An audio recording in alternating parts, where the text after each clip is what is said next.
What's going on, everyone? Back with another episode of Flip That Truck, and this is the second episode on the ugly truck clean that we've so called it up to this point. And what we have here really isn't that much work from where we started, but I think we've got a big visual difference already. The cage that we had here was fixed mounted to the SCX-102 chassis that's underneath, and that was done by some bars that came up along the front side of the fender wells and then tied into a whole front bumper setup. And I was gonna leave that setup because I was going to leave the body, and the more I looked at it, the more I just didn't like that part of it. So I decided I wanted to cut all of that out, and then I started looking at it even further and just really staring at that Silverado body that was on it, and I just didn't like the body. But these bodies are expensive. However, I scored this deal for 10 bucks. This is a brand new Proline Toyota SR5 cab, and these bodies are actually really expensive. But there is a catch with this one. I got this one, it's brand new. However, there's no window masks and no decals. So a little bit of a disadvantage there. Gonna have to kind of make do with that, but it had been sitting somewhere, someone had lost the decals, and I was able to get this deal locally without having to pay shipping, and that worked out for me. So we were able to get the Proline cab on here, and that completely changes the look of this truck. It's going to allow us to really upgrade and update this vehicle to something that's going to be much more popular looking. The big thing that I ran into though is that this cab is wider than this chassis was built for. So the cab was actually hanging over these rock sliders.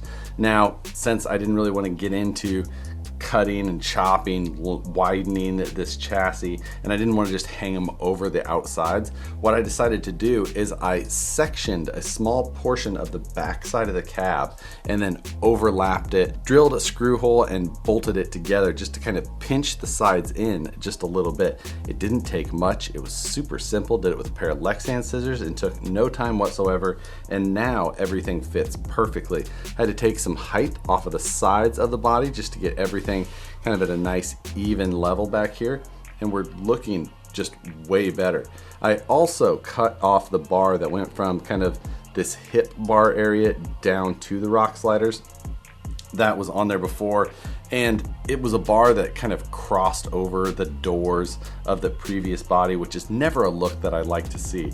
You see it a lot of times in RC where people put bars where basically it would impede opening any sort of door that was in that area. Not something you would see in the full-size world most of the time, and not something I would want to see therefore in RC. So I cut that out because even this being an extra cab body, it would have still blocked that door area, so had to go. But I think that we've got, again, a little bit better look. Less is more with this cage. We got rid of the big ironing board stinger in the back, and just by cutting that off, the whole rear cage really cleaned up quite a bit. We've cut a lot of tubing off of this, but the base that's underneath and the style that it has now, I think is pretty good. Now, I've made a number of other changes since then as well. Now, in the last video, I had talked about the spare tire being a non-matching spare. It was a tire off of a Red Cat Gen 8. I had somebody who watched the video say that they had a spare Proline Hyrax that they weren't going to use and that they would have given to me for the video, but I'm not taking freebies for this. I've had a bunch of people offer to give, parts and things like that, and that's just by no means what I'm looking for out of this project. I am trying to pay what I find hopefully is a deal somewhere so that I'm not overspending on a product or on a project, but I'm trying to, it's about trying to move up in something that's somewhat realistic. Now, in the last video, there was a lot of people with some comments about this truck that were way more, people were way more mad about what I spent my money on than I was. I think that the price I paid for this truck maybe was a little bit too high based on what I saw once I got it in person, but I think that it was close to fair. And I think what we'll have in the end is going to still net me a gain. So I think we're in good shape. I think that what we have here is a good enough base that we're going to end up with a truck that is going to be much better than what we started with and still be, that fair buy at the beginning. But like I said, I am trying to get or purchase product or put that value into these builds for what they actually cost or what I could get them for. If I was just calling around asking from freebies for the companies that do help and support the channel, this really wouldn't be much of an interesting series. So that's why I appreciate a lot of those offers. But that same viewer who offered this for free, I offered to pay what we figured was a fair value, and he shipped it out. I appreciate that offer, and I appreciate him giving me a pretty good deal on it. So again, thank you there. Now, inside of this cab, we've got another couple of changes. Next to me here, you will see the old transmission and motor. Now, I spoke on the last episode about wanting to change out that motor to one of the new Holmes Crawlmaster sealed can motors, and I've done that. It's here in the vehicle, but you can also see that there's already another transmission in the vehicle. And what I decided to do is I decided to install one of the Element Enduro transmission kits. This gives me the ability to add overdrive to this vehicle, which is a very nice thing to have right now. It's something that a lot of people have really started to learn the benefits of, and something that helps to, make a more appealing vehicle to people. So now we've got a vehicle that's got an overdrive transmission. I did install the higher overdrive ratio right out of the box. This gives me 11% overall overdrive. Pretty decent number. I think that's going to make this truck drive even better. That transmission kit does come with the parts to be able to install the transmission with it facing forward or with it facing rearward. Normally you would need to purchase a separate top shaft to be able to install it in this direction, but that transmission kit includes both top shafts with it, so a nice setup. I ended up having to take the transmission, I built it one way, tried to install it, and it didn't actually work. The drive shaft hit the battery tray, so I ended up having to flip the transmission around, disassemble it, reassemble it with the other top shaft, get it all in there. But now we've got everything sitting in there nicely. I did notice that the old skid plate that was in this vehicle had some stripped screws, so I decided to swap that out as well. I used a Vanquish VS410 skid plate, just a little bit smoother. Overall, I think it's just a nice upgrade. It does have double shear link mounts all the way around, so small little differences, but something that was nice to install. This was something that was laying around after doing a VFD swap, so with the cost of a skid plate or something like that, I'm not going to add any cost into this build for swapping something like that out. One thing I did do is I took out the plastic pivot balls that were kind of in a new number of places here on this truck and swapped them out with the regular metal pivot balls. So one more thing, it just felt weird to have plastic pivot balls in there. Good to swap those out, and now they fit better in this skid plate also. One thing I have not done yet is put a pinion on here. I do need to get a new 48 pitch pinion. This thing should be just nice and whisper quiet at that point though with this Element transmission. It does use 48 pitch out of the box, which should be fine. Normally I do run 32 pitch, but I think the 48 pitch will still be just fine. When I mentioned about that tube work and how it all tied into the chassis, when I cut that all apart, now this rear truggy portion is all removable. It can be taken off. I took that opportunity to remove it, and then I stripped down the chassis rails completely, because remember it had been painted with like the shock tower parts and things like that on there. So I was able to take it and strip it down. I hit it with the flap disc on the grinder just to get a lot of that nasty paint off, and then I reshot all of the chassis with some new paint. One thing I haven't done is stripped the powder coating off of this chassis. I don't like powder coated chassis in general. I would much rather have paint versus powder coat. While powder coat is more durable in many situations, it also chips and flakes still under abuse that we put onto these vehicles in the rocks. And you can't really, sand it and then, repaint or blend it or anything like that. You have to like completely strip it. And for that reason, on any chassis I ever do, I never go to powder coat. I always go with paint. And it's just, I feel that it's a much better way for the vehicles that I use. And if I ever want to be able to clean them up or work on them or anything like that, I just like the look and the thickness of paint versus powder coat just tenfold. So I still have to get this powder coat off, and that's annoying, but we'll get there.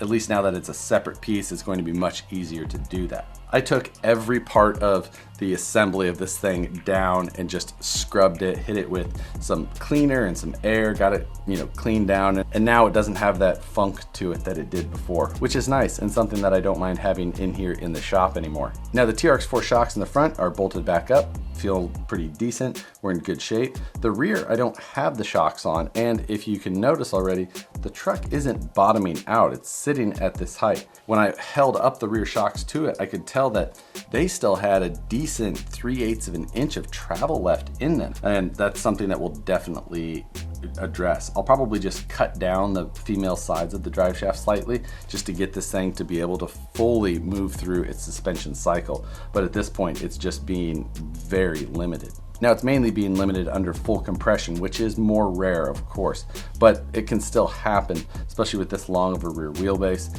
and it still does have an effect on actual just articulation. So either way, something that needs to be fixed, not something you would want to see in your vehicle. So from here, we have a number of things we still need to conquer. One is now that I need to get a front bumper put on this, probably what I'll do is use just a standard axial front bumper mount, and then I'll go with something like a VS410 Pro molded front bumper. Should give this thing a super nice angle in the front, won't hang up on anything, and just overall will fit the width of this SR5 body pretty well. I think it'll be a big improvement in performance on this, and personally I think an improvement on style. Also in that past video we noted the bent rear shock shaft on one of these TRX4 shafts, and as I mentioned I was going to replace that, but I got a really good suggestion from one of the comp crawler guys who I'm familiar with, and he had just said something that was extremely obvious, and I just really hadn't done it, hadn't needed to do it before. He had said, just straighten it, just straighten it the best you can. The O-rings of course will add, the ability or flexibility to, compensate for a little bit of, untrueness to it, but that worked out fine. I can't necessarily even tell which one I straightened compared to which one I didn't. So they feel fine at this point. So we're gonna roll with that. I don't necessarily think this is something that I wouldn't be comfortable doing on a vehicle that I was going to keep myself. So I have no problem sending this down the road in this manner. I think we'll be in good shape. Now I still need to remount the electronics for this vehicle, and I wanna do something a little different for that. I wanna add something maybe a little special or something along those lines, just to kind of make it a little bit cooler. Those are the areas that I can spend a little bit more time on and add a little bit of value even without adding cost I'm putting into it. So we're gonna figure something out for that. I haven't figured out what yet, but we'll get there. In the rear, we still need to figure out something where that toolbox thing was, just to maybe help dress that area up a little bit. And then we were gonna add some aluminum inner panels here in the rear area just to add a little bit of desert style. And I have something that I've been wanting to try. I've gone over it and said it a million times in these videos on my channel that I love using 025 thick aluminum. I've used it on 100 projects probably. And that is normally what I would use for those inner panels. However, I've got some different 025 thick aluminum here, and this is what I want to use. Now, this is called dead soft aluminum. It's very bendable. It doesn't have a lot of, it's very malleable. Now, what I've got on here that I'll show you is, you can see this like embossed crown there. Now, how I created that was I went into SolidWorks at the time, kind of drew up a simple crown into 3D print, made that, and then I made a negative of it as well. And I took those two pieces, I stuck it on either side of that aluminum, and I just crushed it in the vise. Now, I wanted to see how well it embossed and kind of how the depth that I assumed or thought would work really came out. And I think overall, it's a pretty cool look. Now, I'm not trying to put crowns on the side of these, but what I would like to do is make kind of that bead rolled or inset panel look. So I think I'm gonna use this truck as a little experiment. I'm gonna create some templates for the sides here and make some kind of inset bead rolled panel just design. And then I'm gonna 3D print those. We're gonna smash it between this dead soft aluminum, and hopefully we come up with kind of just a cool, different, something interesting to see, just something you don't see everybody do. I think that that would add just a little bit of a cool touch to this vehicle in the end. Other things that I would like to do but don't know if I'll get to do is, of course, add a bomber interior. I've added bomber interiors to the SR5 bodies in the past more than once, and they always just add such a nice look to them. We'll see though if it's in the budget. Hopefully maybe I can find a used takeout from a RTR bomber or something along those lines where I don't have to pay new prices for them, plus having to buy the molded heads for it and all that kind of thing. Those can really add up. At this point, I did put the investment of a new transmission into this, which is a little bit of a reach compared to what I would normally probably do. But I do have the old transmission still. So there's a little bit of offsetting of cost there, being that this transmission still has worth. So I'll probably offset that a little bit. I don't know that I'll actually sell this. I think that I'll keep it for the series, and later on down the road, there's a good chance that I could use it in an upcoming project. Help me save some money in that case. I'll try and keep my parts and takeoffs from this series separate from the rest of the parts and takeoffs that I have in this shop. I don't think I have any plans on changing any of the other parts that are remaining in this vehicle. I think we stripped down, cleaned, and got everything where we needed to, and now we just need to add a few things back to get this thing back to complete. I am going to attempt to make the paint masks for the windows and everything myself, and then I'm going to paint this thing myself. Some of you who may not be as familiar may know that it's not that common for me to paint my own stuff. I'm not a great painter, but I think for the sake of this series, I should be the one to do it.